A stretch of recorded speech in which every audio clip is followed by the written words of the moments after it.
What's up, everybody? It's Corey, host of the Grease Pole Podcast.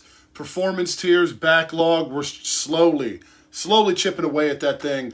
Let's take you back in the Wayback Machine to Week 11 against Indianapolis, right? Jeff Saturday's second game as an NFL head coach. Coach Sirianni, our guy, right? What a fucking guy. His first game coaching against his former team. No Frank Reich, Matty Ice under center. Completely different look Colts team than, there was a year ago, right? With Carson the Ginger Judas under center, Frank Reich there. So Jonathan Taylor's still in town. And this was a bit of a tricky game. Very tricky game, right? Buttholes were fucking tight all throughout this game. You had to sweat this one out. It was a heart attack for the entire 60 fucking minutes. Came away with the win, right? So let's get into our performance tiers for Week 11 against the Indianapolis Colts. If you want a reference point as to why the following tiers are named what they are and what they represent, click the link that you see above, and that will take you to the intro to the performance tiers. So with that being said, let's go ahead and lead right into Week 11, where we begin always with the Dawkins tier. And look, it's a bit of a hipster pick, but Ndamukong Suh and Linval Joseph. And it's... there wasn't a lot to pick from in this game, all right? But both guys made an immediate impact against Indianapolis, okay? And, the Birds find themselves down 13-3.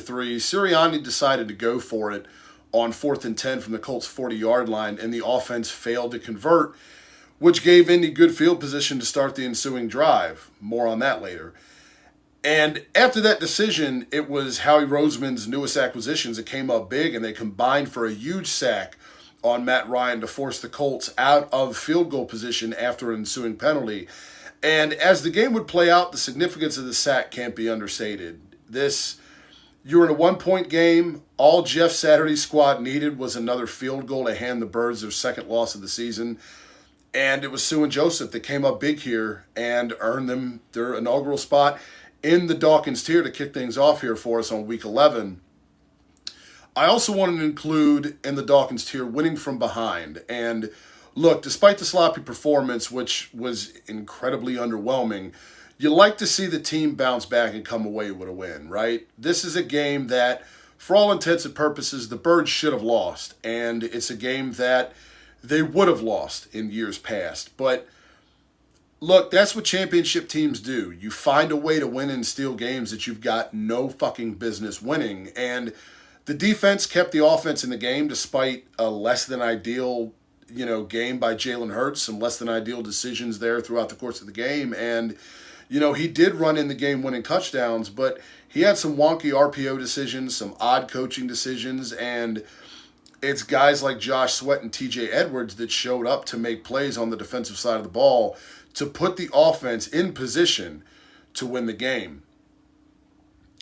Let's move on to the Chris Long tier. Charlottesville, Commonwealth represent, our guy, where we find BG, Brandon Graham. And, this after the Commanders game, this was a bit of retribution for BG after the roughing the passer call to close out the game against Washington. And with shades of Super Bowl 52 here, as he sacked Matt Ryan on 3rd and down on the Colts' final drive with under a minute left to force a 4th and long for Indianapolis to stay alive. And look, at 34 years old, BG's having a great year, right? He's the same age as me. I can't imagine being out there doing the physical shit he's doing, okay? 4.5 sacks. He's, a starter among that incredible rotation along the defensive line. You still see him constantly pressuring the quarterback, and he's one of the veterans that's been through it all, the ups, the downs, he's one of the leaders in the locker room, and you love to see BG still producing at a high level week in and week out. Nelson Aguilar tier. I got to go with coaching staff inconsistency here, and look, I get that going for it on 4th down has become a trend, thanks in large part to our former guy, Dougie P. But I feel like there should be some level of rationale behind it rather than a vibe of just a fucking 9-year-old playing Madden that just hates punting the fucking ball. We talked about the drive prior to the one where Suh and Joseph combined for a sack. Sirianni chose to go for it down by 10 on a 4th and 10 from around midfield. Early in the second quarter, down only 7-0 on the Colts' 4-yard line, Sirianni sends out Jake Elliott for a 22-yard field goal rather than just going for a touchdown. And I don't understand the logic there. It almost seems kind of like blindly throwing darts, you know? And we talked before about the running back rotation, personnel decisions. Kenny Gainwell on third downs constantly needs to fucking stop. It's idiotic to not have your best players on the field in big, crucial spots. And it's nothing against Gainwell, who I like, but he shouldn't be the go-to guy on third down, point blank. Speaking of shitty coaching decisions, we find ourselves in the Cheeks de la Cheeks, the Chip Kelly tier, and it's playing down to the competition. And maybe it's just me, but after suffering their first loss of the year, I fully expected the Birds to beat the shit out of the Colts, right? And that's purely based off of the discrepancy in talent. And I fucking loved Jeff Saturday as a player, but as we said, this was his second game as an NFL head coach.